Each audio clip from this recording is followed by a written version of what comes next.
am an artivist. I am an artist who uses my art, for me, singing, songwriting, for social change. I live by two very powerful quotes from amazing artists. The first is from Nina Simone. Nina Simone says, "The duty of an artist is to reflect the times." The second quote is attributed to Paul Robeson. It says that if the artist does not create, the world suffers.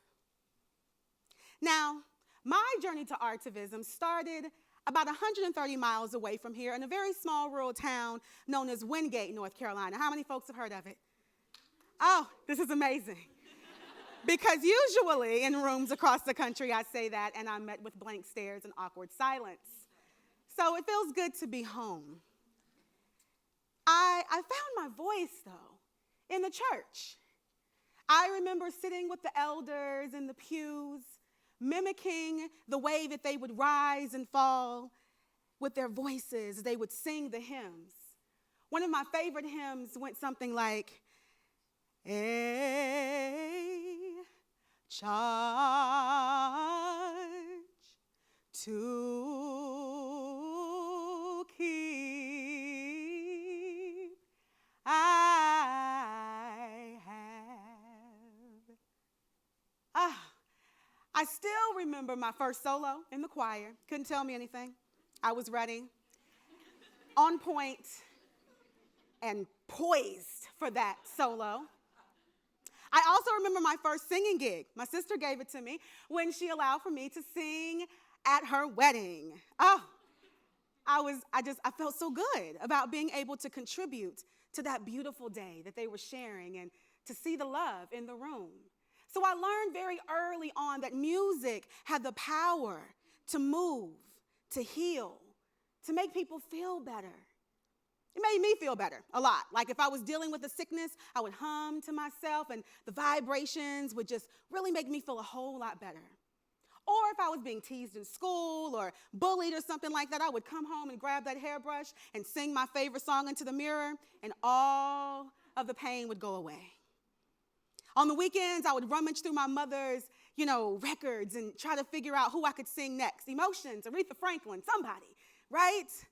And I would sometimes pound away at that piano in our house. It was never in tune, but for me, I was making music.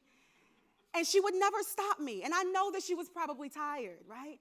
My mother was a single mother, raising 4 children, trying to protect her young girl children, making sure that the streets didn't consume her son.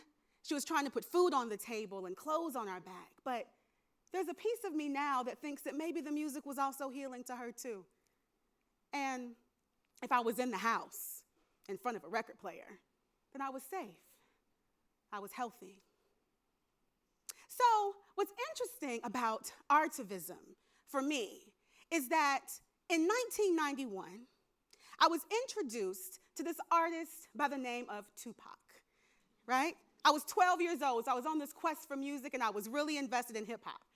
Mother didn't like that too much, but I was really excited about it, right? And so Tupac had this song called "Brenda's Got a Baby." Now, in this video, and within the lyrics of this song, Tupac was actually giving us a story of a young girl by the name of Brenda who was also 12 years old. But she was dealing with a myriad of issues. Her father was addicted to drugs. She was being molested. She ended up getting pregnant at the age of 12, giving birth on a bathroom floor.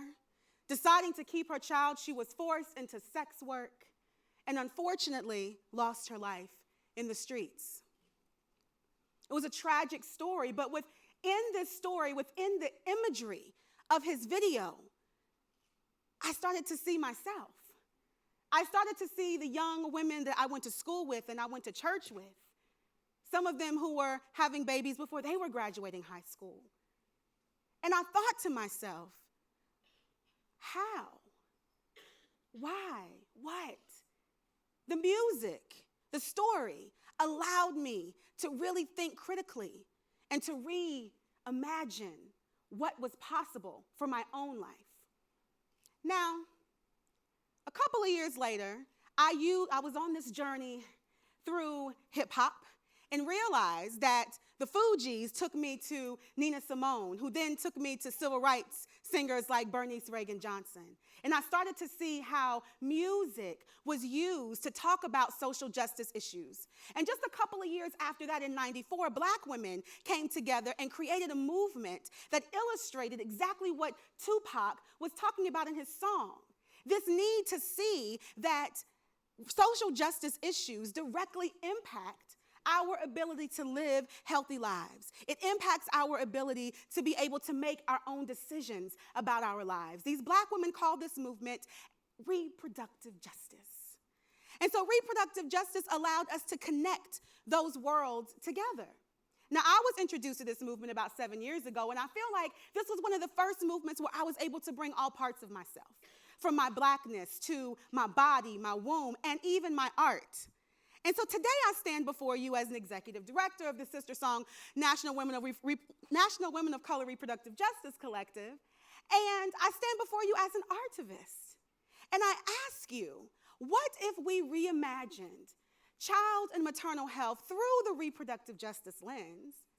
And what if we saw artists as the experts at helping us to develop strategies to address child and maternal health? It's pretty exciting to me because, if I think about even the video and the song and the storytelling of Tupac and all of the different ways I've seen art come together across different mediums to address social justice issues, the possibilities are endless. They're endless for what we can see and create. Because what Tupac was able to do with this song was that he illuminated the social justice issues, many of which we're still dealing with today. High maternal mortality rates, poverty. We're still dealing with violence against girls and women and all kinds of communities. We're dealing with racism. So in looking at how he was able to weave all of these things together, think about what is possible across different mediums of art to address child and maternal health. Now, I'm all about finding ways to ignite people and engage people and really help people move. That's the power of art. It's the power of music and the power of song. And so I want to leave you all with a charge today to really reimagine, as we're reimagining child and maternal health and thinking about the possibilities of artists, seeing them as experts, seeing them as folks who can really provide innovative strategies, right? To think and to rethink about child and maternal health. I want you to leave excited about it. And I want your mind to leave a little open. So I would like to leave you with something to help you do that. Are y'all okay with that? So I wrote this song and it goes a little something like this. You see, I've been through some things. I've had to endure a lot. People tried to hold me down, take away the power I got. But I had to let them know they don't know who they messing with. I got this fire in me that burns so deep, nobody can hold me down. We're in the midst of a change that's bigger than you and me. There's a charge we were born to keep that was predestined before we were thought to be. We gotta keep on pushing. We gotta feel the fire deep within. We gotta make a change, reclaim our names. We've got to make a change.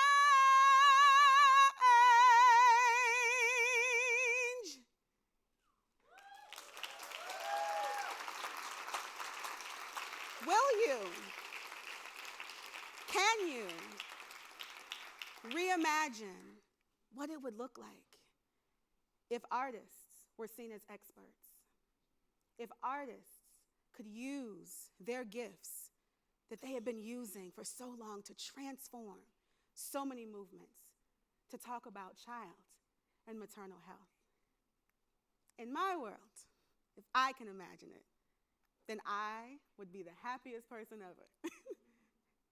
And I do believe that it would be transformative and it would totally shift the way that we talk about this very issue. Thank you so much for your time.